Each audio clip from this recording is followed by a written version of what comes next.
Welcome to Pindar Poetry. We hope you learned something new. You begin by opening GeForce Experience and going straight to the Drivers tab. This is where updates appear. Once there, note the available driver version and whether it's a game ready or studio release, because that choice affects performance versus stability. Make sure you close games and intensive programs so the installer can replace files without restart conflicts. If you're not signed in, sign in now. It enables full update options and lets the app download drivers automatically. You click Download and watch the progress bar. Downloads often take minutes depending on speed.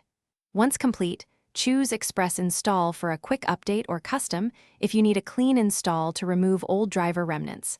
Custom also lets you deselect components. Start the installer and allow it to extract and apply files. During this phase, Windows may blank the screen briefly. Make sure you don't shut down or disconnect. Interrupts can leave drivers partially installed and cause display issues. You finish by rebooting when the installer prompts you, because the new driver needs that final step to hook into Windows properly. After restart, open GeForce Experience or Device Manager to confirm the driver version and ensure your GPU is recognized.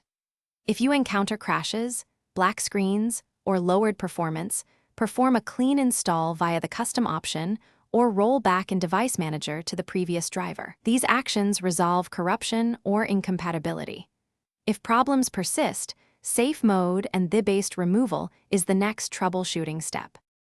Thanks for watching. Consider subscribing if we helped you.